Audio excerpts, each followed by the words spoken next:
నమస్కారం అందరికీ.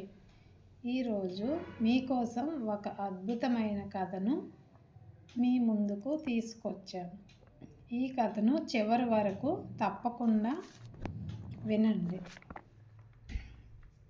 డబ్బు సంపాదించటం గొప్పేమీ కాదు, దానిని నిలబెట్టుకోవటమే గొప్పదని మీకు తెలుసా? దేవతల కోశాధికారి అయిన కుబేర మహాదేవుకి ఒకరోజు లక్ష్మీదేవి గర్వభగ్నం చేసింది. తాను చేసిన చిన్న తప్పు ఏంటి? అలాంటి తప్పు మనం చేస్తే లక్ష్మీదేవి మన ఇంటి నుంచి వెళ్ళిపోతుందా? ఈరోజు మనం ఈ దివ్య కథలో తెలుసుకుందాం. ఒకానొకప్పుడు కుబేర తన లంకా నగరంలో బంగారు భవంతిలో ఉన్నాడు. తన దగ్గర లేని సంపద లేదు. అప్పుడు తన మనసులో ఒక ఆలోచన వచ్చింది. నేనే ధనదేవుడు, నాకంటే గొప్పవాడు లేడు అని గర్వం వచ్చింది. తాను వెంటనే లక్ష్మీదేవిని తన ఇంటికి భోజనానికి పిలిచాడు. అమ్మా, నా ఇంటిలో భోజనం చేసి నా సంపదను చూస్తే మీరే ఆశ్చర్యపోతారు అని గర్వంగా చెప్పాడు. లక్ష్మీదేవి నవ్వి, కుబేరా, భోజనం అంటే ప్రేమతో పెట్టేది, ప్రదర్శన కోసం కాదు అని చెప్పింది. అయినా సరే కుబేరుడు వినలేదు.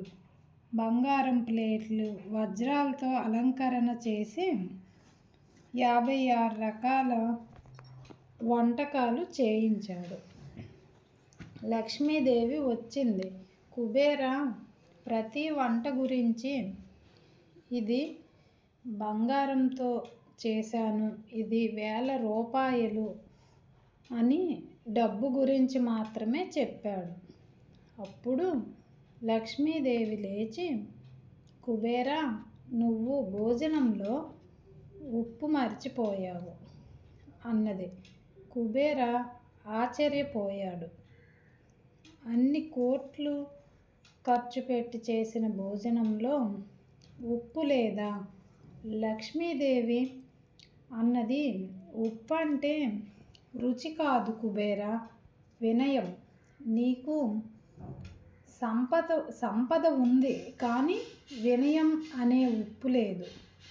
ఉప్పు లేని భోజనం ఎలా వేస్టో, వినయం లేని సంపద కూడా వేస్టే.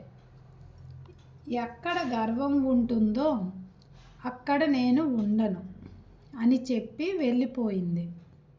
వెంటనే కుబేర భవనం చీకటైపోయింది. అప్పుడు కుబేరాకు తప్పు అర్థమైంది. ఈ కథ నుంచి మనం తెలుసుకోవాల్సిన నీతి ఏమిటంటే, మనము డబ్బు సంపాదించిన తర్వాత గర్వం పెంచుకోకూడదు.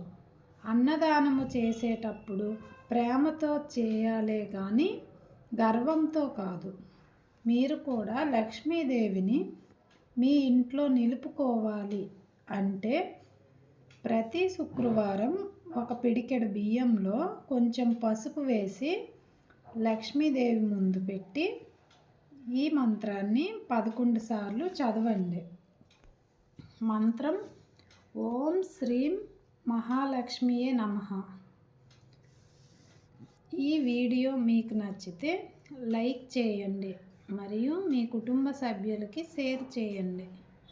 కామెంట్లో జై లక్ష్మీమాత అని రాయండి. కుబేర గర్వభగ్నం కథ వల్ల మనం చాలా నేర్చుకోవచ్చు.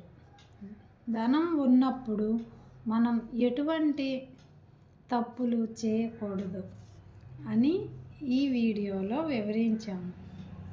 శ్రావణ మాసంలో ఈ కథ వింటే లక్ష్మీ కటాక్షం కలుగుతుంది.